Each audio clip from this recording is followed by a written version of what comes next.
अस्सलाम वालेकुम students, welcome to campus.pk।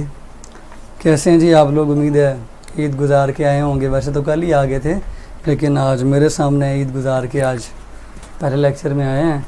सो उम्मीद करता हूँ तमाम लोग खैरियत से होंगे और इन्जॉय भी कर रहे होंगे। बकरे का गोश्त, गाय का गोश्त और महल्ले से आया जो गोश्त आया हुआ है वो भी खा रहे होंगे। जानें बना रहे होंगे अपनी, हैं जानें बना रहे होंगे। वो वाली जान नहीं, ताकत वाली जान बना रहे होंगे। ठीक है। सो हमने आज क्या पढ़ना है बच्चों? जल्दी से बताएं ताकि हम अपना लेक्चर जो है वो स्टार्ट करें और जो लास्ट टाइम हम टॉपिक पढ़ रहे थे उसको कंटिन्यू करें। ठीक है। जो बच्चे सलाम करें इन तमाम को मेरी तरफ से वालेकुम अस्सलाम। उम्मीद है सारे लोग खैरियत से ही होंगे। ले बच्चों, आज का टॉपिक मुझे जो याद पड़ता है वो हमने रेस्पिरेटरी सिस्टम डिस्कस किया था डिटेल के साथ। ठीक है। उसमें एल्वुलाई तक हमारी हवा पहुंची थी जिसने ब्लड के साथ गैसियस एक्सचेंज की थी। आपको याद हो या ना याद हो, मैं थोड़ा सा रिवाइज करवा देता हूँ। जब लंग्स तक हवा पहुंच गई थी तो एल्वुलाई के लेवल पर ये एयर पहुंच गई थी और एयर के गिर्द जो ब्लड वेसल है कैपिलरी, इसके अंदर मौजूद था ब्लड। हमने कहा था कि एयर और ब्लड ने गैसियस एक्सचेंज करनी है, लेन देन करना है। कोई भी चीज़ फ्री में नहीं मिलती। सो ब्लड को ऑक्सीजन तभी मिलेगी जब ये बदले में एयर को कार्बन डाइऑक्साइड दे देगा। सो एयर से ऑक्सीजन तभी ब्लड में एंटर होगी जब ब्लड से कार्बन डाइऑक्साइड एयर में एंटर होगी। सो इन गैसेस को ट्रांसपोर्ट होने के लिए दो तरह की एपिथेलियम क्रॉस करनी पड़ेंगी। एक ये एपिथेलियम, ठीक है, और एक ये ब्लड वेसल की एपिथेलियम। ये बहुत बारीक होती हैं, इसी वजह से इनका जो एक्सचेंज है वो बहुत आसानी से हो जाता है। ठीक है। यहाँ तक हमने बात की थी। अब क्वेश्चन है नेक्स्ट कि ये लंग्स के अंदर काम हो रहा है। सपोज दिस इज यूर, बहुत बड़ा एक ये आपके सामने मैंने क्या बनाया जी, ये एक फेफड़ा है, ये लंग है। ठीक है। ये लंग के अंदर काम हो रहा है। ठीक है। इसी तरह का एक दूसरा लंग भी होता है। अब क्वेश्चन ये है कि यहाँ से जो चीज़ें एंटर होती हैं, ऐसे ही एंटर होती हैं ना चीज़ें, इस पोर्शन से एंटर होती हैं, प्लस ब्लड वेसल्स भी एंटर होती हैं। Renal artery, renal vein, pulmonary artery और पल्मोनरी वेन भी इसमें एंटर होती हैं इसी जगह से। सो क्वेश्चन ये है कि जो ब्लड कार्बन डाइऑक्साइड को लंग्स तक लेके आया पूरी बॉडी से, कहाँ से लाया जी? पूरी बॉडी से। वो कैसे आया? कार्बन डाइऑक्साइड बॉडी से ब्लड तक कैसे आई? और दूसरी चीज़, ये तो कार्बन डाइऑक्साइड थी ना, तो एरो ऐसे कर लें। दूसरी चीज़ कि जो ऑक्सीजन ब्लड के अंदर आई है वो पूरी बॉडी के अंदर कैसे ट्रांसफ़र होगी, ट्रांसपोर्ट कैसे होगी? सो कार्बन डाइऑक्साइड की ट्रांसपोर्ट बॉडी से लंग्स की तरफ है और ऑक्सीजन की जो ट्रांसपोर्ट है वो आप लोगों ने देख लिया लंग से पूरी बॉडी की तरफ है। ये सबसे पहले आपको जहन में बिठाना पड़ेगा। उसके बाद आपको मैं बताऊंगा कि ट्रांसपोर्ट कैसे होती है। पल्मोनरी आर्टरी के ज़रिए जब ब्लड आता है ना लंग्स के अंदर, सो उस ब्लड के अंदर कार्बन डाइऑक्साइड का लेवल ज़्यादा होता है, टेंशन या कार्बन डाइऑक्साइड की कंसनट्रेशन ज़्यादा होती है। और जब ये ब्लड रीनल वेन के ज़रिए वापस जाता है टुवर्ड्स हार्ट और हार्ट से पूरी बॉडी में, उस ब्लड के अंदर ऑक्सीजन का लेवल ज़्यादा होता है। सो ब्लड के अंदर ऐसी कौन सी चीज़ें हैं जो कार्बन डाइऑक्साइड और ऑक्सीजन को ट्रांसपोर्ट करने जा रही हैं? कार्बन डाइऑक्साइड की ट्रांसपोर्ट कहाँ से कहाँ तक है, ये ज़रा कमेंट कर दें ताकि थोड़ा सा आपको आज का कॉन्सेप्ट क्लियर हो कि आज हम करने क्या लगे हैं। ठीक है। हम आज क्या करने लगे हैं? Transport of carbon dioxide from body to lungs, और number 2 transport of oxygen from lungs to the body. ये दो काम जो है ना वो आज हम करने लगे हैं। ठीक है। लें जी, तो पहले ऑक्सीजन की ट्रांसपोर्ट को देखेंगे, उसमें कौन कौन सी चीज़ें इन्वॉल्व हैं। बच्चों ऑक्सीजन की जो ट्रांसपोर्ट है वो दो तरीके से होती है आमतौर पे, ठीक है। कुछ आप लोगों को फैक्टर्स बताऊंगा, आप लोगों ने वो याद करने, बड़े आसान है, इंशाल्लाह फ़ायदा होगा आपको। सो ट्रांसपोर्ट ऑफ गैसेस के अंदर पहला जो आपका मेन पॉइंट है that is transport of oxygen. Oxygen transport करनी है भाई, ठीक है। लें जी, ऑक्सीजन की ट्रांसपोर्ट सबसे इंपॉर्टेंट जो पिगमेंट है वो करता है, दैट इज कॉल्ड हीमोग्लोबिन। लेकिन आमतौर पर इसकी ट्रांसपोर्ट दो तरीके से होती है, एज डिसॉल्व्ड इन प्लाज्मा के जरिए भी हो सकती है, लेकिन बहुत कम, और आमतौर पर 3% जो है ना वो इस तरह से ब्लड के अंदर जो प्लाज्मा होता है उसके अंदर ये हल हो जाती है गैस और ट्रांसपोर्ट हो जाती है। दूसरा मेन तरीका है एज ऑक्सी हीमोग्लोबिन, ये तरीका सबसे ज़्यादा मशहूर है। 97% जो ऑक्सीजन है वो हीमोग्लोबिन के ज़रिए ट्रांसपोर्ट होती है। इसका मतलब ट्रांसपोर्ट करने के लिए ऑक्सीजन या तो लटक के बसों के साथ ऐसे ही पहुंच जाता है। सम टाइम हमें अपनी जवानी के दिन याद आते हैं, कॉलेज जाते वक्त ना, जब मेरे पास साइकिल थी, जब साइकिल ख़राब होती थी तो मैं बस के ऊपर लटक के, क्योंकि रश बहुत था, सीट मिलती नहीं थी तो बस पे लटक के चले जाते थे। तो ये प्लाज्मा वाला तरीका वो है कि ऑक्सीजन प्लाज्मा के अंदर लटक लुटक कर हल हुई पहुंच जाएगी। कहाँ तक पहुंचना है इसने? पूरी बॉडी के टिश्यूज़ तक पहुंचना है। ब्लड के अंदर तो ये चली गई है, अब कैसे गई है वो मैं आपको बताता हूँ। नंबर 2 हीमोग्लोबिन, जो ब्लड के रेड ब्लड सेल में हीमोग्लोबिन है ना, ये उसकी रिक्वेस्ट करेगी भाई मुझे ले जाए। कभी कभी हम लिफ्ट मांगते हैं ना, कुछ लोगों की आदत होती है वो लिफ्ट मांग के जाते हैं। सो ये लिफ्ट मांगेगी ऑक्सीजन हीमोग्लोबिन के साथ, हीमोग्लोबिन इसको अपने साथ बाइंड करेगा और ले जाएगा। सो ब्लड के अंदर ट्रांसपोर्ट ऑफ ऑक्सीजन दो तरीके से हो सकती है। तो हमने एक्सप्लेन करना है हीमोग्लोबिन के ज़रिए जो ट्रांसपोर्ट होती है वो कैसे होती है। सो ध्यान से नोट कीजिएगा, ये लंग्स का लेवल है, एट लंग्स, ठीक है, लंग्स लेवल। लंग्स लेवल पर क्या होता है आपको पता है, ये अल्व्यूलाई होते हैं, अल्व्यूलाई के अंदर ब्लड होता है, सॉरी एयर होती है, और अल्व्यूलाई के गिर्द जो ब्लड कैपिलरी है उसके अंदर जो है ना ब्लड है। होगा क्या, इस एयर में से, ये एयर है और ये आपका ब्लड है, इस एयर में से ऑक्सीजन डिफ्यूज होकर ब्लड के अंदर शामिल होगी। ब्लड में क्या होगा, रेड ब्लड सेल मौजूद होंगे। अब ये जो रेड ब्लड सेल है, ये वाला रेड ब्लड सेल, ऑक्सीजन इस रेड ब्लड सेल में दाखिल हो जाएगी, और रेड ब्लड सेल के अंदर दाखिल होने के बाद ये हीमोग्लोबिन से रिएक्ट करके ऑक्सी हीमोग्लोबिन बना देगी। सो इसको मुझे थोड़ा बड़ा करके बनाना चाहिए ताकि मज़ीद क्लियर हो आपको, ठीक है। मैं और बड़ा करके इसको बता देता हूँ। ये ब्लड है जी, ब्लड के अंदर प्लाज्मा भी होता है, सेल्स भी होते हैं। ये रेड ब्लड सेल जो घूम रहे हैं, ऑक्सीजन आई है, रेड ब्लड सेल में दाखिल हुई, और रेड ब्लड सेल में मौजूद हीमोग्लोबिन के साथ रिएक्ट करके इसने क्या बना दिया, ऑक्सी हीमोग्लोबिन। इस रिएक्शन को लिखते हैं बच्चों यहाँ पे, हीमोग्लोबिन जब ऑक्सीजन को देखता है तो उसके साथ रिएक्ट करके ऑक्सी हीमोग्लोबिन बना देता है। अब आप लोगों से बच्चों एक क्वेश्चन है, हीमोग्लोबिन के अंदर कितनी पॉलीपेप्टाइड चेन्स होती हैं? कोई जवाब देगा? हीमोग्लोबिन के अंदर कितनी पॉलीपेप्टाइड चेन्स होती हैं? जल्दी से बताओ, यू हैव ओनली 30 सेकेंड्स, जल्दी बताओ।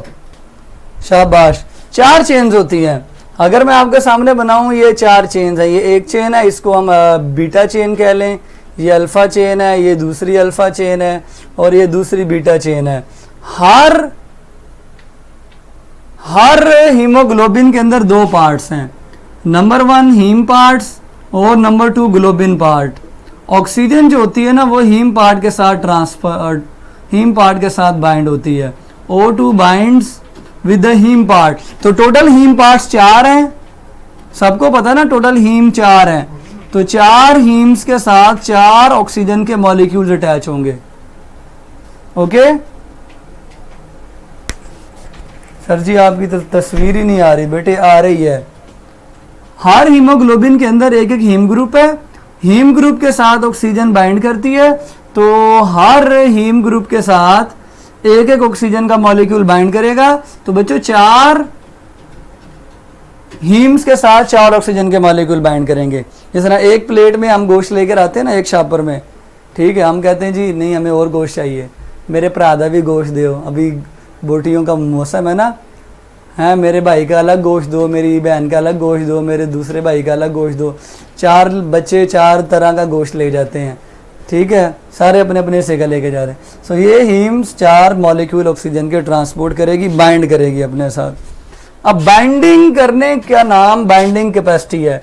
हीमोग्लोबिन की ऑक्सीजन को बाइंड करने की जो कैपेसिटी है, ऑक्सीजन कैरिंग कैपेसिटी कहते हैं उसको, oxygen carrying capacity,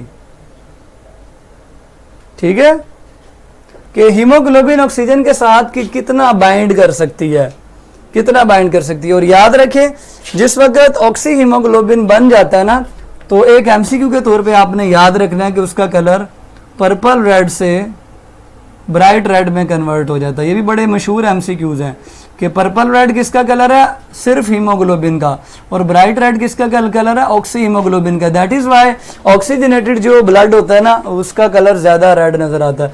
so oxygen carrying capacity यानी कि ऑक्सीजन के साथ हीमोग्लोबिन कितना बाइंड करेगा, सो ये मैक्सिमम होती है सी लेवल के ऊपर 20 मिलीलीटर पर 100 ml ऑफ ब्लड, ठीक है। सो उसके लिए आपको मैं कुछ फैक्टर्स बता रहा हूं। पहला फैक्टर जो है ना, ऑक्सीजन की binding capacity, oxygen carrying capacity जो है ना, वो डायरेक्टली प्रोपोर्शनल है। आप बाइंडिंग कैरिंग कैपेसिटी को क्या लिखें, सिर्फ कैपेसिटी लिख देते हैं, directly proportional to oxygen tension. Oxygen का प्रेशर, ऑक्सीजन का दबाव हवा में कितना है, उसके ये डायरेक्टली प्रोपोर्शनल है। मसलन जब ऑक्सीजन का दबाव सी लेवल पर मैक्सिमम होता है 120 मिलीमीटर ऑफ मरकरी, आप लोगों ने पढ़ा होगा मिलीमीटर ऑफ मरकरी प्रेशर का यूनिट है, दबाव का यूनिट है, टेंशन प्रेशर को ही कहते हैं। ऑक्सीजन का प्रेशर जब हवा में ज्यादा होगा, मेन ऑक्सीजन की मिकदार ज्यादा होगी, तो हीमोग्लोबिन ऑक्सीजन के साथ बाइंड कर जाएगा। उस वक्त जो कैपेसिटी होगी ना इस लेवल पर, वो कैपेसिटी 20 ml पर 100 ml ऑफ ब्लड होगी, यानी 20 मिलीलीटर ऑक्सीजन 100 मिलीलीटर ब्लड के साथ क्या हो जाएगी, बाइंड कर जाएगी। उसके बाद लेकिन आमतौर पर इतना प्रेशर होता नहीं है, ये सी लेवल पर होता है 120 मिलीलीटर, लेकिन हर जगह सी लेवल नहीं होता ना, आइडियल कंडीशंस हर जगह नहीं होती। सो आइडियल कंडीशन नहीं होगी तो कितना होता है, आमतौर पर ऑक्सीजन का जो आलूदगी की वजह से और उसके अलावा और कई फैक्टर की वजह से आमतौर पर जो ऑक्सीजन का प्रेशर होता है ना, ऑक्सीजन की जो टेंशन होती है वो 115 होती है। इतनी टेंशन पर 100% सैचुरेशन नहीं हो सकती, 100% नहीं पॉसिबल। सो 19.6 ml ऑक्सीजन बाइंड करती है 100 मिलीलीटर ब्लड के अंदर जो मौजूद हीमोग्लोबिन है उसके साथ। इस दौरान ब्लड 98% जो है ना वो ऑक्सीजनेटेड होता है। ये नॉर्मल कंडीशन है, ये आइडियल कंडीशन है, ऐसा पॉसिबल बहुत कम है, ना होने के बराबर। आपको पता है ना, रियल कंडीशंस आइडियल से मैच नहीं होती, ठीक है। सो लंग्स लेवल पे जो एयर आ रही है ना, ये एयर आपको पता है ना इन्वायरमेंट से आ रही है, फ्रॉम एटमॉस्फेयर। सो एटमॉस्फेयर जो कि सी लेवल पे होगा, उसका ऑक्सीजन का दबाव इतना है, सो ऑक्सी हीमोग्लोबिन फौरन से बन जाएगा, फौरन से, टाइम ही नहीं लगना। लंग्स लेवल पे जो एयर आ रही है वो एटमॉस्फेयर से आ रही है। इस हवा में ऑक्सीजन का दबाव अच्छा खासा 115 है, 120 हो सकता है, लेकिन आइडियल कंडीशन में होता नहीं है। सो यहां पे हीमोग्लोबिन के मुंह में पानी आ जाता है, तो वो ऑक्सीजन के साथ क्विकली मिल जाता है, बाइंड हो जाता है और ऑक्सी हीमोग्लोबिन बना देता है, ऑक्सी हीमोग्लोबिन बना देता है, ठीक है। अब क्वेश्चन ये है कि ये जब ट्रांसपोर्ट करेगा, ये इस तरह से ट्रांसपोर्ट होगी, ब्लड इस ऑक्सीजन को बॉडी लेवल पे ले जाएगा, जिसको हम कहते हैं टिश्यू लेवल। टिश्यू लेवल में आपको पता है सेल्स होते हैं, सेल्स के बाहर एक्स्ट्रा सेल्यूलर फ्लूइड होता है और वहां पे कैपिलरीज भी आ रही होती हैं। बच्चों ये कैपिलरी है जो आपका ब्लड टिश्यू लेवल पर ले आई है। इसके अंदर रेड ब्लड सेल मौजूद है। रेड ब्लड सेल के अंदर कौन मौजूद है, सबको पता है, ऑक्सी हीमोग्लोबिन। अब ये ऑक्सीजन हीमोग्लोबिन को छोड़कर कहां पे एंटर होना चाहती है? टिश्यूज के अंदर एंटर होना चाहती है, सेल के अंदर एंटर होना चाहती है। कैसे होगी? पहले ये हीमोग्लोबिन के साथ जो जुड़ी हुई है ना, वहां से अनअटैच हो जाएगी, डिटैच हो जाएगी। डिटैच मीन अलग हो जाएगी। अलग होगी तो ये यहां जाने के काबिल होगी ना। सो अलग कैसे होगी बेटे? अलग करने के लिए ऑक्सीजन कैरिंग कैपेसिटी डिपेंड करती है किसके ऊपर? इनवर्सली प्रोपोर्शनल है कार्बन डाइऑक्साइड की टेंशन के साथ। सो ये मैं वैल्यूज मिटा रहा हूं, ये मैं वैल्यूज मिटा रहा हूं, ठीक है? ये आपको दोबारा से फिर समझाऊंगा दोबारा से। इनवर्सली प्रोपोर्शनल है, इनवर्सली को कैसे लिखते हैं? 1/, कार्बन डाइऑक्साइड की टेंशन या कंसंट्रेशन, शॉर्टकट लिख लें। कार्बन डाइऑक्साइड का कंसंट्रेशन कह लें, टेंशन कह लें, एक ही बात है, दबाव कह लें। अब सबको पता है, मुझे भी पता है, आपको ही पता है, बच्चे बच्चे को पता है कि टिश्यूज के अंदर कार्बन डाइऑक्साइड रेस्पिरेशन से बन रही होती है, जो मैंने आपको उस पहले सिखाया है। ये रेस्पिरेशन का प्रोसेस है जिसमें कार्बन डाइऑक्साइड बन रही है। देखें ये कार्बन डाइऑक्साइड है। अब कार्बन डाइऑक्साइड जब टिश्यूज के लेवल पर बहुत ज्यादा बनती है तो कार्बन डाइऑक्साइड का यहाँ पे प्रेशर, टेंशन या कंसंट्रेशन ज्यादा होती है। सो ज्यादा होने की वजह से ऑक्सीजन हीमोग्लोबिन के साथ जो जुड़ा हुआ है ना, वो डिटैच हो जाता है, उसकी बाइंडिंग कैपेसिटी बहुत कम हो जाती है। सो टिश्यूज लेवल पर हीमोग्लोबिन क्यों छोड़ देता है ऑक्सीजन को? तो जवाब है कार्बन डाइऑक्साइड की वजह से। जहां पे वो देखता है ना कार्बन डाइऑक्साइड ज्यादा है, वहां पे वो समझ जाता है कि इधर ऑक्सीजन की जरूरत है, सो वो ऑक्सीजन को वहां पे छोड़ाएगा। और इसके ऊपर एक और चीज भी डिपेंड करती है कि जहां कार्बन डाइऑक्साइड ज्यादा होगी ना, पक्की बात है, कार्बन डाइऑक्साइड अगर ज्यादा है तो पक्की बात है ऑक्सीजन कम हो चुकी भी है। क्यों? क्योंकि ऑक्सीजन इस्तेमाल हो रही है। जो चीज इस्तेमाल होती जाती है वो कम होती जाती है, जो चीज बनती चली जाती है वो बढ़ती चली जाती है। सो ऑक्सीजन की जो टेंशन है, जो कंसंट्रेशन है, जो दबाव है, वो टिश्यूज लेवल पर 60 मिलीमीटर ऑफ मर्करी से भी कम हो जाता है। जितना ऑक्सीजन का प्रेशर कम, उतनी बाइंडिंग कैपेसिटी भी कम। देखें जहां पे ऑक्सीजन का प्रेशर 115 था, वहां हीमोग्लोबिन ने बाइंड कर लिया ऑक्सीजन को, और जहां ये प्रेशर कम हो गया 60 से भी कम, वहां पे वो छोड़ दिया, ताकि ये ऑक्सीजन, ताकि ये हीमोग्लोबिन अलग हो गया और ऑक्सीजन जो है ना वो टिश्यूज के अंदर चली गई, ताकि ये मजीद क्या कर सके? रेस्पिरेशन। ठीक है जी। तो ऑक्सीजन टेंशन के हिसाब से डायरेक्टली और कार्बन डाइऑक्साइड की टेंशन के हिसाब से इनवर्सली, यानी जहां कार्बन डाइऑक्साइड की टेंशन ज्यादा वहां ये कैरिंग कैपेसिटी कम हो जाएगी। अब लंग्स के अंदर आपको पता है कार्बन डाइऑक्साइड बहुत कम है। क्यों? वहां से वो चली जाती है, सो वहां ऑक्सीजन के साथ बाइंडिंग कैपेसिटी ज्यादा है। Number 3, temperature. Capacity of haemoglobin to bind with oxygen is inversely proportional to temperature. क्यों भाई? आप सबको पता, जहां पे मेटाबॉलिज्म ज्यादा होती है वहां टेम्परेचर भी ज्यादा होता है। ना सिर्फ ऑक्सीजन कम और कार्बन डाइऑक्साइड ज्यादा, बल्कि टेम्परेचर ज्यादा। क्यों? हीट रिलीज हो रही होती है रिएक्शंस में। और सबसे ज्यादा तो मैं बात करूं मसल्स के अंदर इतनी ज्यादा हीट पैदा होती है। साबित करते हैं। अब भागे 2 किलोमीटर भागे या 1 घंटा लगातार काम करें, वार्म अप हो जाएंगे ना। क्यों? हीट पैदा होती है। आपके जिस्म के जिस हिस्से में ज्यादा हीट पैदा होती है ना, वहां पे ज्यादा रिएक्शन हो रहे हैं। सो हीमोग्लोबिन उसी जगह पे ज्यादा ऑक्सीजन छोड़कर आता है। तो इनवर्सली है, जहां टेम्परेचर ज्यादा, इसका मतलब वहां पे रिएक्शन ज्यादा हो रहे हैं, वहां पे ऑक्सीजन की डिमांड ज्यादा है। सो हीमोग्लोबिन उन इलाकों में, उन ऑर्गन में ज्यादा ऑक्सीजन छोड़कर आता है जहां पे टेम्परेचर ज्यादा हो, और वहां पर बाइंड कर लेता है जहां कम हो। मसलन लंग्स लेवल पर नॉर्मल टेम्परेचर होता है तो ऑक्सीजन की हीमोग्लोबिन के साथ बाइंडिंग कैपेसिटी बढ़ जाती है, और मसल्स तक पहुंचते पहुंचते टेम्परेचर इतना हाई हुआ होता है कि हीमोग्लोबिन को मजबूरन ऑक्सीजन मसल्स के हवाले करनी होती है, ताकि मसल्स उस ऑक्सीजन के साथ रिएक्ट करके, उसको यूज करके अपना एटीपी बनाए, हीट बनाए, रिएक्शन करे, एनर्जी बनाए। सो ये इनवर्सली है। और चौथा फैक्टर है पीएच। हीमोग्लोबिन की ऑक्सीजन बाइंडिंग कैपेसिटी पीएच के डायरेक्टली प्रोपोर्शनल है। क्यों भाई? एक सवाल है, अगेन बच्चों एक और सवाल है आपसे, मुझे बताओ कि पीएच लो कब होती है और ज्यादा कब होती है? ऑक्सीजन की हम बाइंडिंग कैपेसिटी पढ़ रहे हैं, लेकिन उस तक मुझे ये बताएं हाइड्रोजन आयंस के हिसाब से जब हाइड्रोजन आयन ज्यादा होंगे तो पीएच लो होगी या पीएच हाई होगी, और जब हाइड्रोजन आयन कम होंगे तो पीएच लो होगी या ज्यादा होगी? इस सवाल का जवाब दें, आपको ये चीज भी समझ आ जाएगी। जल्दी करें। पीएच डिपेंड करती है हाइड्रोजन आयंस पे, तो बताओ हाइड्रोजन आयंस के ज्यादा होने से पीएच कम होती है या ज्यादा, और हाइड्रोजन आयन के कम होने से क्या होती है? जल्दी से बताओ बच्चों, फिर आपको मैं अगली चीजें बताता हूँ। ये सारे एमसीक्यूज हैं। सर जिधर टेम्परेचर ज्यादा होगा, नहीं बेटे, इनवर्सली मोहम्मद साजिद साहब, इनवर्सली ये देखें बोर्ड पे लिखा हुआ, जहां टेम्परेचर ज्यादा होगा वहां कैपेसिटी कम हो जाएगी, वहां हीमोग्लोबिन ऑक्सीजन को छोड़ आएगा, और जहां टेम्परेचर कम होगा वहां पे वो बाइंड कर लेगा। मोर हाइड्रोजन से पीएच क्या होगी? कम। वेरी गुड, शाबाश। मोर हाइड्रोजन, लो पीएच पर हाइड्रोजन आयंस की कंसंट्रेशन क्या होती है? ज्यादा, और हाई पीएच पर हाइड्रोजन आयंस की कंसंट्रेशन कम होती है।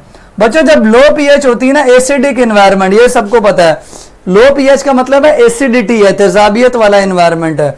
जहां पे एसिडिटी ज्यादा होगी ना, ये जो हाइड्रोजन आयंस हैं ये हीमोग्लोबिन के साथ जाकर बाइंड करेंगे, हीमोग्लोबिन के साथ जाके बाइंड करेंगे और ऑक्सीजन को छुड़वा लेंगे, ऑक्सीजन को छुड़वा लेंगे।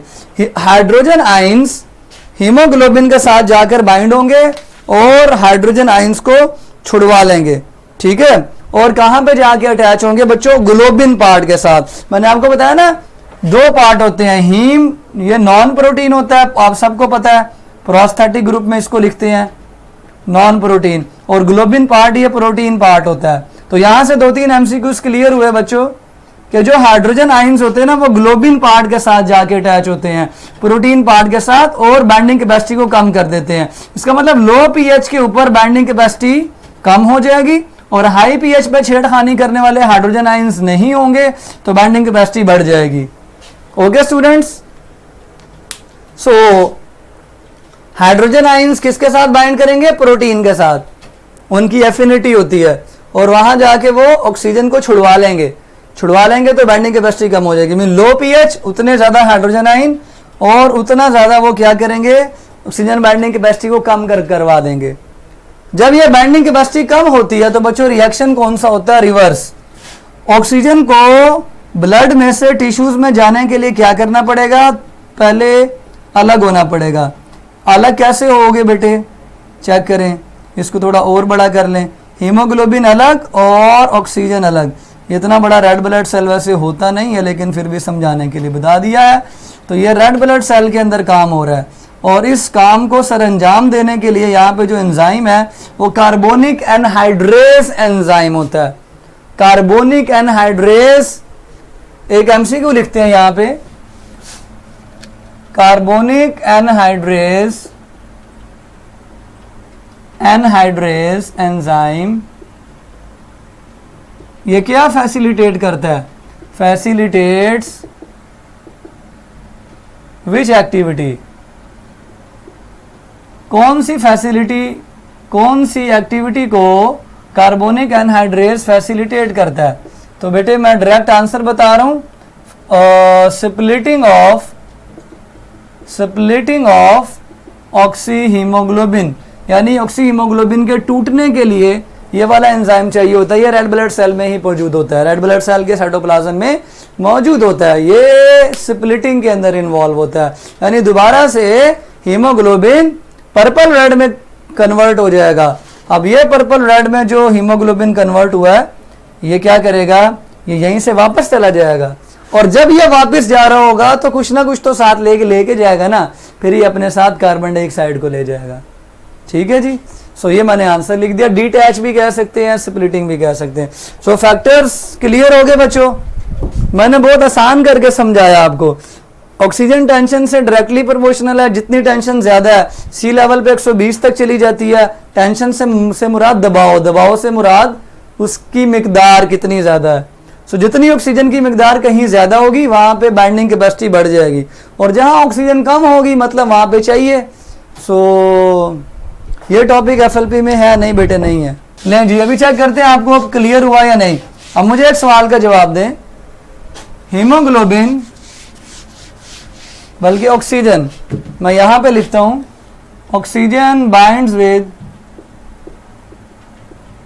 Dash part of haemoglobin to form oxyhaemoglobin. ठीक है, टू फॉर्म ऑक्सी हीमोग्लोबिन। ठीक है, अल्फा है ग्लोबिन पार्ट, बीटा है प्रोटीन पार्ट, चार्ली है पॉलीपेप्टाइड पार्ट और डेल्टा है नॉन प्रोटीन पार्ट। हाँ जी बच्चों, इस सवाल का जवाब दो जल्दी से, चेक करते हैं आपको कितना क्लियर हुआ। Oxygen binds with dash part of haemoglobin to form oxyhaemoglobin. Hurry up students. अब हमारी स्टार्ट होने जा रही है कार्बन डाइऑक्साइड की ट्रांसपोर्ट। हाँ जी, क्या क्या जवाब है? शाबाश, non protein part. Very good बच्चों, you are very genius like me. बोटियां खा के लगता है अकल थोड़ी सी आ ही गई है। Good students, good.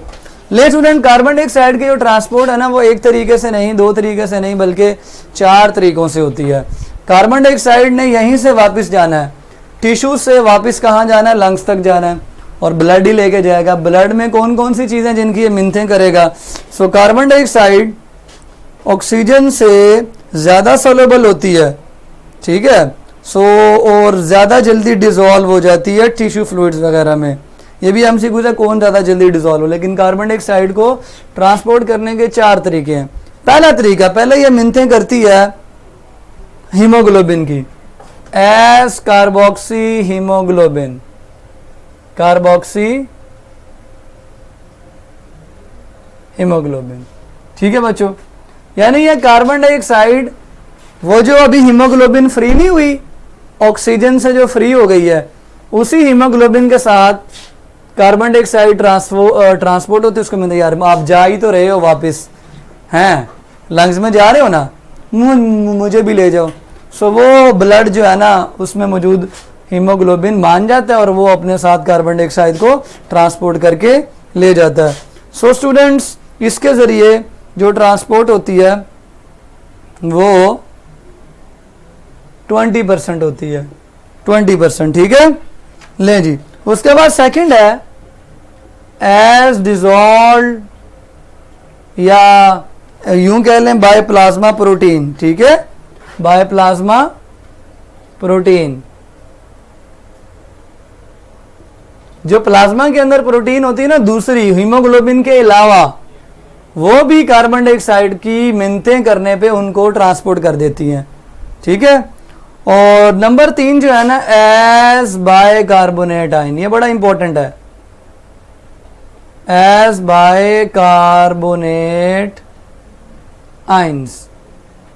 ये समझने के लिए आपको थोड़ा सा 70% ट्रांसपोर्ट इससे होती है। मीन ये बड़ा इंपॉर्टेंट जो है ना तरीका है, यूं समझ लो ये मेट्रो बस है कार्बन डाइऑक्साइड के लिए।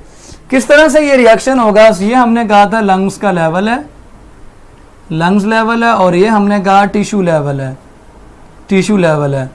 अगर आप एक टिश्यू लेवल के पास ये एक सेल है और ये जनाब बे वाला आपकी ब्लड वेसल है, ठीक है बच्चों, ये ब्लड वेसल है, ये कोई सेल है। इस ब्लड वेसल के अंदर आपको पता है रेड ब्लड सेल घूम रहे हैं, ये रेड ब्लड सेल्स वगैरह है। कार्बन डाइऑक्साइड ट्रांसपोर्ट होती है और ट्रांसपोर्ट होकर टिश्यू लेवल में रेड ब्लड सेल के अंदर एंटर हो जाती है। रेड ब्लड सेल के अंदर क्या होता है जाके, रेड ब्लड सेल के अंदर इन आरबीसीज, ये कार्बन डाइऑक्साइड आरबीसी में मौजूद पानी को रिक्वेस्ट करती है और उसके साथ मिल जाती है। पानी की रिक्वेस्ट करती है, पानी बेटे मुझे अपने साथ मिला लो। सो ये पानी उसको अपने साथ मिला लेता है और कार्बोनिक एसिड बना देता है। कहाँ पे बच्चों, रेड ब्लड सेल के अंदर।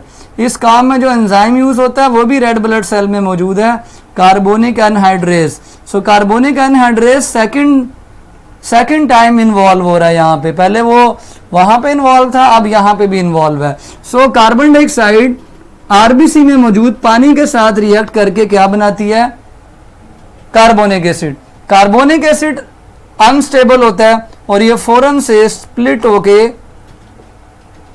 क्या कर देता है, बाइकार्बोनेट आयन और साथ में हाइड्रोजन आयंस बना देता है। देखें H2 में से एक हाइड्रोजन अलग और एक इसके साथ आ गया, दो अलग अलग जो है ना वो क्या बन गए, इसको सीधा करके लिखें, पहले पॉजिटिव आयन फिर नेगेटिव आयन, आयोनाइजेशन हो गई।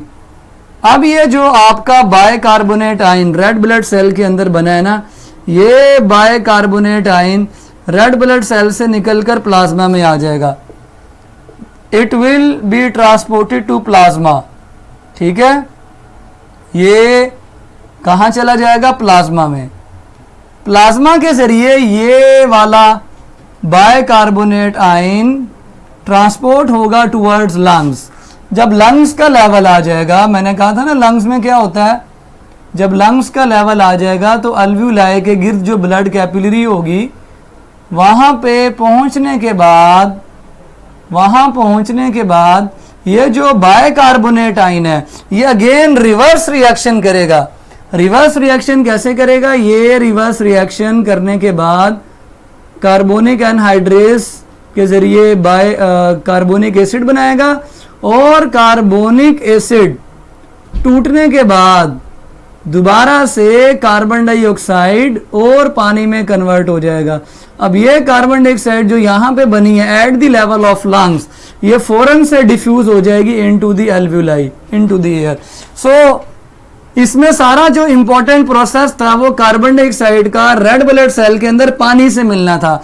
जैसे ही वो पानी के साथ मिला ये एसिड बना, एसिड टूटा, बाइकार्बोनेट आयन बना। बाइकार्बोनेट आयन प्लाज्मा के अंदर फ्लो करते हुए लंग्स लेवल पर पहुंचे। लंग्स लेवल पर यह सारा रिएक्शन रिवर्स हुआ और कार्बन डाइऑक्साइड फ्रीली फॉर्म हो गई और वो एयर में चली गई।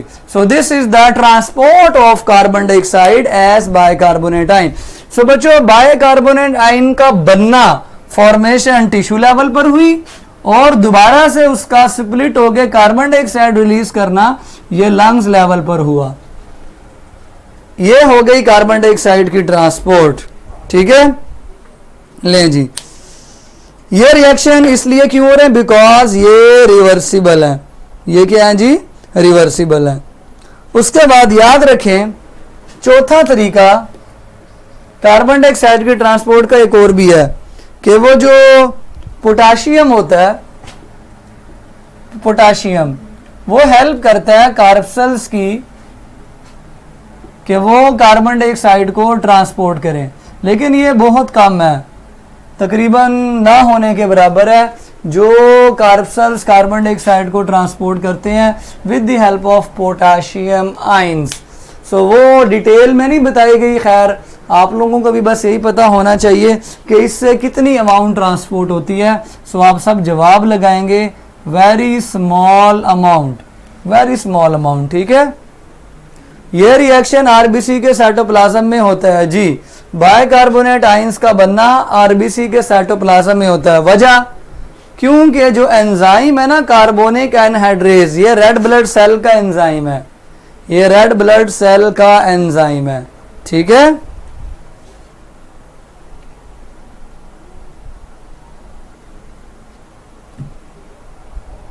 चलें जी, is it clear. Carbonic anhydrase किसका एंजाइम है भाई, रेड ब्लड सेल का एंजाइम है।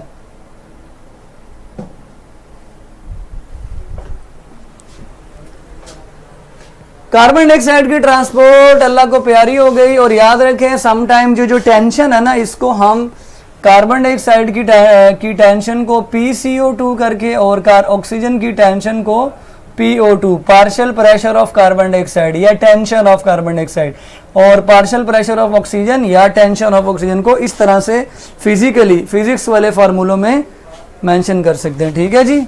चलें, सारे MCQs मैंने डिस्कस किए हैं, जो रह गए वो आप लोग खुद रीड करेंगे तो ज़्यादा आप लोगों को मज़ीद क्लियर हो जाएगा।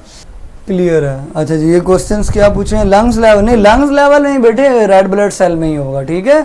यानी पहले bicarbonate ion red blood cell में वापस जाएगा, जहाँ से वो बनकर आया था वहाँ पे वो दोबारा रिवर्स होगा, ठीक है। एंजाइम्स रेड ब्लड सेल में है ना इन चीज़ों के, इसलिए दोनों चीज़ें रिवर्सिबल रिएक्शन का मतलब ही क्या होता है, कभी भी ऐसा नहीं होता कि रिवर्सिबल रिएक्शन का एक कहीं और दूसरा कहीं और reversible reaction as a whole consider होता है, कितने प्रोडक्ट बन रहे हैं, कितने रिएक्टेंट बन रहे हैं, ठीक है। सो बाइकार्बोनेट का बनना भी रेड ब्लड सेल में है और उसका दोबारा से कार्बन डाइऑक्साइड में कन्वर्ट होना भी रेड ब्लड सेल में ही है, ठीक है। वजह एंजाइम उधर है। क्लियर है? ले बच्चों, कुछ डिसऑर्डर्स रह गए हैं आपके, और एक छोटा सा डिसऑर्डर है, सबसे पहले उसको डिस्कस करते हैं। Respiratory distress syndrome, RDS. Check करें, ये समझाने के लिए मैं आपके सामने एक डायग्राम बना रहा हूं।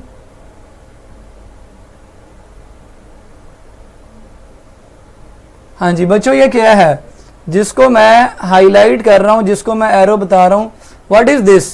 ये लेयर, इस लेयर का नाम क्या है बच्चों? जो सियाना है आप में से वो मुझे बताएगा। ये जो लेयर है, इस लेयर का नाम क्या है, इसको क्या कहते हैं? हाँ जी, कोई बताएगा आप में से? इस लेयर को क्या कहते हैं जिसको मैंने एरो लगाया है? ये अल्व्यूलाई है, सबको पता है ना, ये अल्व्यूलाई, और सिंगुलर हम इसको कहते हैं अल्व्यूलस। इस लेयर को क्या कहते हैं?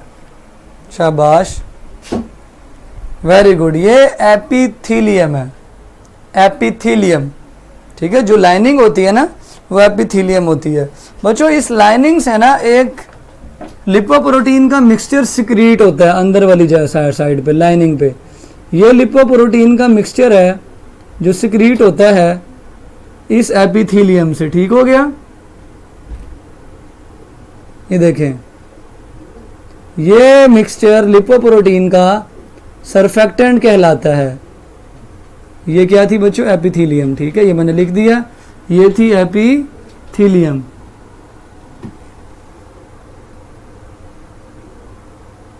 ये लें जी, इस एपिथीलियम के अंदर जो मैंने आपको ड्रॉ करके दिखाया है केमिकल, ये सरफेक्टेंट है।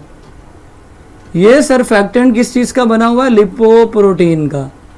और इसको सिक्रीट किसने किया? एपिथीलियम ने, ठीक है जी। ये लेयर एपिथीलियम है और इसको सिक्रीट किया है सरफेक्टेंट, इसने सिक्रीट किया सरफेक्टेंट, और सरफेक्टेंट जो है ना ये किसका बना है? लिपोप्रोटीन का। जब ऊपर से एयर आती है ना, आपको पता है एयर का प्रेशर बहुत तेज होता है, एयर का प्रेशर बहुत तेज होता है। तो जब एयर इसमें आती है तो एयर का दबाव पड़ता है अल्व्यूलाई की वॉल्स पे। जब ये एयर का दबाव पड़ता है ना अल्व्यूलाई की वॉल्स पे, तो अल्व्यूलाई के कोलैप्स होने का खतरा होता है, प्रेशर से एयर अंदर आ रही होती है। सो उस वक्त क्या चांस होता है कि ये अल्व्यूलाई बर्स्ट ना कर जाए, कोलैप्स ना कर जाए। लेकिन सरफेक्टेंट जो है ना ये इसको कोलैप्स होने से बचा लेता है, जो कि एपिथीलियम ने सिक्रीट किया है, ठीक है। तो अल्व्यूलाई के अंदर एक लेयर बना देता है, ये लिपोप्रोटीन की फ्लूइड की लेयर बना देता है। इससे फिर दबाव नहीं पड़ता, सरफेस टेंशन कम हो जाती है और जो बच्चा है उसके लंग्स कोलैप्स नहीं करते।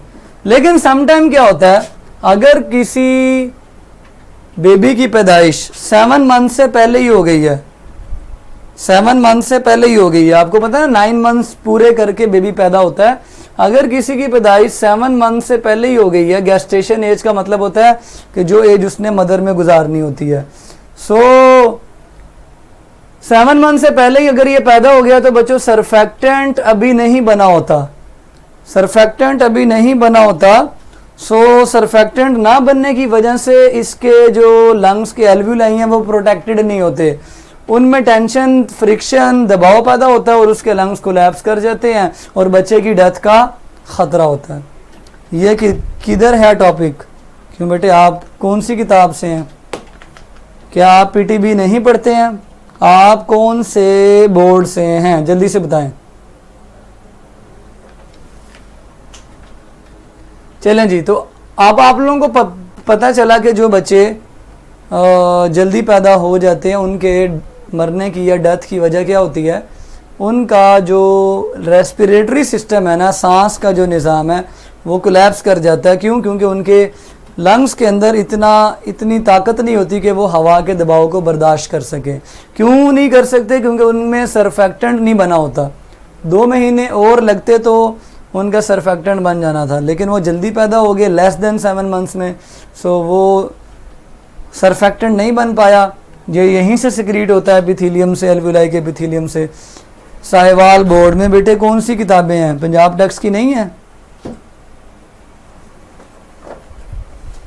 चलें, is it clear students? Surfactant क्या करता है? सरफेस टेंशन को रिड्यूस करता है, फ्रिक्शन को रिड्यूस करता है, दबाव, फ्रिक्शन नहीं कहना चाहिए, दबाव कहना चाहिए, दबाव को कम करता है, बचाता है। सर्वाइवल का कोई चांस? जी बिल्कुल होता है। उसको फिर हम आर्टिफिशियल ऑक्सीजन देते हैं, सांस की वो नाली लगा जो है वो लगाते हैं। सम टाइम बच्चा बच भी जाता है, सम टाइम नहीं बचता। सो दोनों चांसेस होते हैं। तो बेटे ये आपको पता होना चाहिए कि ये डब्बा कहाँ बना हुआ है। पेज नंबर 270 पे बना हुआ है, पढ़ लें जाके।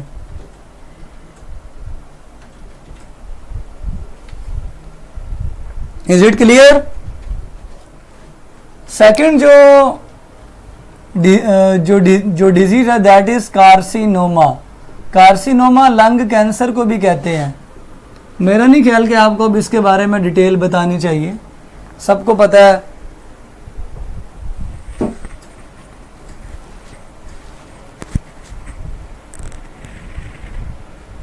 बेटे अगर उनकी बुक में नहीं है तो कोई बात नहीं, आप टेक्स्ट बुक से ले लें। मैंने टेक्स्ट बुक अपनी ड्राइव पे अपलोड की हुई है, वहाँ से डाउनलोड कर ले, मिल जाएगा आपको। चलें, ये येलो बॉक्स में लिखा हुआ है, आपको बताना ज़रूरी था जी। With the passage of time ये सरफेक्टेंट बन जाता है। जो बच्चे बड़े हो जाते हैं, मीन बच जाते हैं, सरवाइव कर जाते हैं, डॉक्टर्स जो है ना उनको बचाने की पूरी कोशिश करते हैं। सो 1 आध मंथ जो है ना बच्चा रहता है वेंटिलेटर के ऊपर, ठीक है। उसके बाद जो है ना फिर बच्चा जो है ना अगर सरवाइव कर जाए तो फिर बनना शुरू हो जाता है, ठीक है।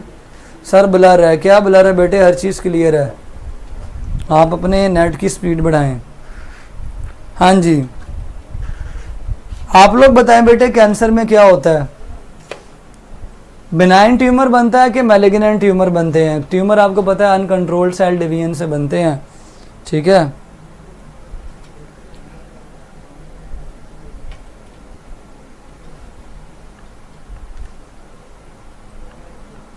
हाँ जी,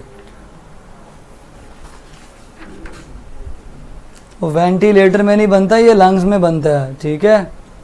चलें बेटे, बिनाइन नहीं बेटे, बिनाइन नहीं बनते, मैलिग्नेंट। बिनाइन तो अपनी जगह पे फिक्स होते हैं। कैंसर तब होता है जब मैलिग्नेंट ट्यूमर बनते हैं। मैलिग्नेंट वो होते हैं जो फैलने वाले हों। अब फैलना 2 तरीके का होता है। जब मैलिग्नेंट ट्यूमर बनते हैं, मैलिग्नेंट ट्यूमर्स बनते हैं ना, तो ये 2 तरीके से फैलते हैं। एक तो इनकी स्प्रेडिंग होती है लोकली। अगर इनकी स्प्रेडिंग की बात करें, they spread locally. Locally mean अपने ही किसी और हिस्से में। फॉर एग्जांपल ये अगर लंग्स है, ठीक है जी, ये लंग है, ज़्यादा बड़ा हो गया, ये लंग है, ठीक है जी। इस लंग में यहाँ पे कैंसर का ट्यूमर था। अब ये ट्यूमर बढ़ता बढ़ता यहाँ पर भी पैदा हो गया, जिसको कहते हैं लोकल। इसका प्रोसेस होता है इन्वेजन, इन्वेड हो जाता है, ट्यूमर इन्वेड हो जाता है। लेकिन सम टाइम ये लोकली नहीं फैलता, बल्कि ये दूसरे पार्ट्स तक फैलता है। और इस दूसरे पार्ट्स के फैलने को हम क्या कहते हैं? मेटास्टेसिस। सम टाइम ये ट्यूमर यहाँ से निकल कर किसी और हिस्से में चला जाता है, ठीक है। ब्लड के अंदर ये ट्यूमर चला जाता है और किसी और हिस्से में जाके वहाँ पे ये अपने सेल, लंग्स के सेल किसी और हिस्से में जाके डेवलप होना स्टार्ट हो गए हैं, ठीक है।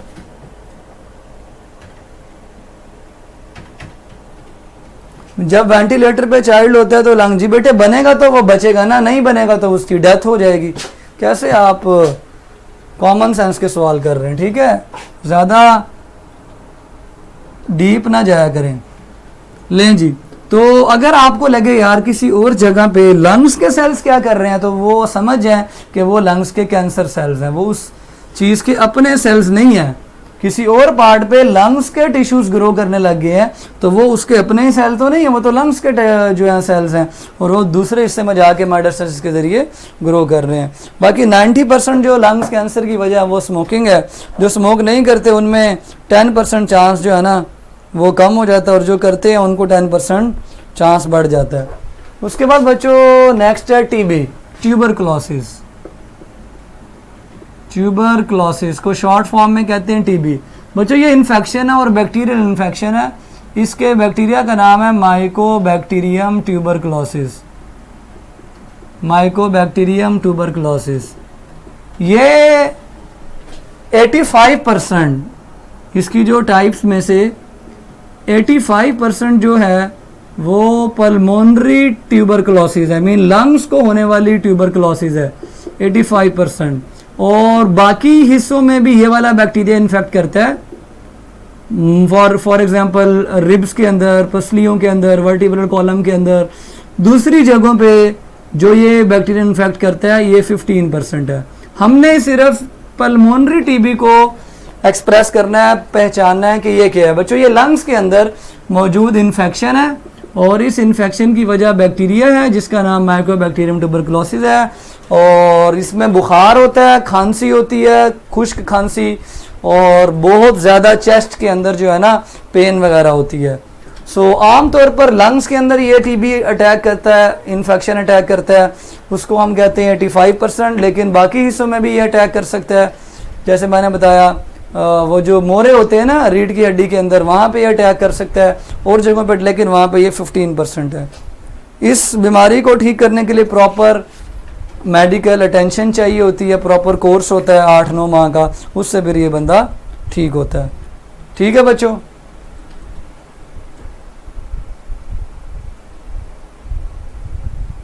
ले जी, आखिरी डिसऑर्डर है आपका एम्फीसीमा। कौन सी सीमा बच्चों बताओ ज़रा, कौन सी सीमा? हाँ जी, emphysema. Emphysema basically break down है अल्वियोलाई की। अगर आपके सामने मैं एक एयर सैक बनाऊँ ना, एक एयर सैक, ठीक है, ये एक एयर सैक है, इस एयर सैक में ये एक अल्वियोलाई है, ये भी अल्वियोलाई है, ये भी अल्वियोलाई है, ये भी अल्वियोलाई है, ये भी अल्वियोलाई है। हर अल्वियोलाई का जो एपिथेलियल मेम्ब्रेन है, एपिथेलियम है, वहाँ से गैसियस एक्सचेंज होती है। वहाँ से क्या होती है? Gaseous exchange. ये सारे इसके अल्वियोलाई हैं। एक एयर सैक के अंदर ढेरों अल्वियोलाई मौजूद है। इन अल्वियोलाई की जब दीवारें ब्रेक डाउन होती हैं, ये सारे अल्वियोलाई हैं। Air sac contain many alveoli. अगर यहाँ से ये दीवार टूटती है ना, फॉर एग्जांपल ये दीवार टूटी है, तो एक बड़ा सा यहाँ पे अल्वियोलस बन गया। अब जो दीवारें टूटी है ना, वहां से गैसेस एक्सचेंज नहीं हो सकती। जितनी दीवारें ज्यादा होंगी उतने रेस्पिरेटरी सरफेस ज्यादा होंगे। दीवारें टूटने से क्या होगा? अल्वियोलाई की जो ब्रेकडाउन है, breakdown of alveolar walls, alveoli की जो दीवारें हैं वो ब्रेकडाउन होंगी, तो दीवारें कम पड़ जाएंगी। दीवारें कम होने से सरफेसिस कम हो जाएंगे। सरफेसिस कम होने से गैसियस एक्सचेंज कम होगी, ब्लड कम ऑक्सीजनेट होगा, और ब्लड के कम ऑक्सीजनेट होने से फिर बंदे को ऐसे लगेगा कि जैसे सांस की तंगी हो रही है, सांस की तंगी उसको महसूस होगी। उसके अलावा जब एम्फीसीमा होता है तो बंदे के ब्रोंकियोल्स का जो रास्ता होता है ना, वो भी ऑब्स्ट्रक्ट हो जाता है। इन्फ्लेमेशन भी पैदा हो जाती है। इन्फ्लेमेशन, उस इन्फ्लेमेशन की वजह से हवा और कम आती है, ऊपर से गैस एक्सचेंज कम होती है, बंदा कहीं का नहीं रहता, उसको बहुत ज़्यादा सांस की तंगी महसूस होती है। ब्रेक डाउन ऑफ अल्वियोलाई नहीं बेटे, ब्रेक डाउन ऑफ अल्वियोलाई नहीं कहना, break down of alveolar walls कहना है। इसको स्मोकर्स कफ भी कहते हैं। और इसकी वजह क्या है जी? Irritant substances. For example, irritant substances जो कि धुएं में होते हैं, वो क्या करते हैं? जाके वो इन्फ्लेमेशन भी पैदा करते हैं। Irritant substances. अब बंदा पूछता है ना भाई ये होता क्यों है, वजह क्या है? तो वजह क्या है? कहते हैं ना वजह तुम हो, इरिटेंट सब्सटेंसेस वजह तुम हो। ठीक है, किसी और तरफ नहीं जाना बच्चों। ये क्या करते हैं, ये इरिटेंट सब्सटेंसेस ये धुएं में होते हैं, जब आप सांस लेते हैं धुआं अंदर जाता है, ये सब्सटेंसेस इरिटेशन कॉज करते हैं और ये स्मोकर कफ पैदा कर देते हैं। उसके अलावा अल्वुलाई की दीवारें कमज़ोर करके उनको तोड़ देते हैं, प्लस उसके अलावा एयरवे जो हमारा हवा का रास्ता है उसको भी ब्लॉक करने की कोशिश करते हैं, इन्फ्लेमेशन पैदा होती है और सारा कुछ जो है ना वो नुकसान में ही जाता है। ठीक है बेटे, अगर बुक में लिखा हुआ है तो मैं आपको ज़्यादा आसानी से बता रहा हूँ। अगर आप ब्रेकडाउन ऑफ एल्वुलाई लिखेंगे फिर तो आप लकीर के फ़कीर हैं। अगर सर की बात मानेंगे तो कभी भूलेंगे नहीं कि एक्चुअल में दीवारें टूटती हैं।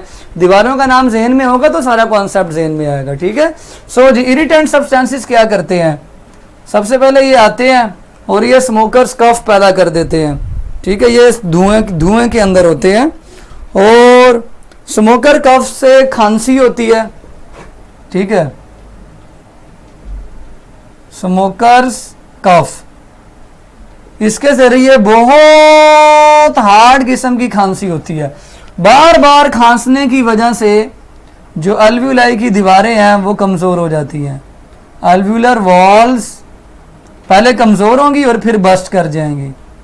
ठीक है जी, बस्ट कर जाएंगी। ये एक सीक्वेंस आपको समझाया है। पहले इनकी वजह से खांसी होगी, जब भी इंसान की बॉडी में कोई ऐसी चीज़ जाती है ना तो खांसी होती है। साथ में इन इरिटेंट सब्सटेंसेस के साथ एक और चीज़ भी होगी।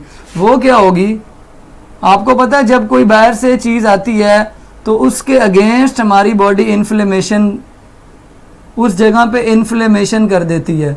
सो ब्रोंकियोल्स के अंदर इन्फ्लेमेशन होगी और ब्रोंकियोल्स की इन्फ्लेमेशन के बाद जो रास्ता है, एयरवे है, वो ऑब्स्ट्रक्ट हो जाएगा, मीन वो तंग पड़ जाएगा। तंग पड़ने से फिर क्या होगा, उसकी जो ब्रीथिंग है वो सही तरह नहीं हो पाएगी और ब्रोंकियोल्स जो है ना वो कोलैप्स कर सकते हैं। ठीक है, ब्रोंकियोल्स कोलैप्स कर सकते हैं। सो दो काम इकट्ठे होंगे, नीचे अल्वुलाई, लंग्स के अंदर अल्वुलाई की दीवारें बर्स्ट करती जा रही हैं और ऊपर ब्रोंकियोल्स भी कोलैप्स करते जा रहे हैं।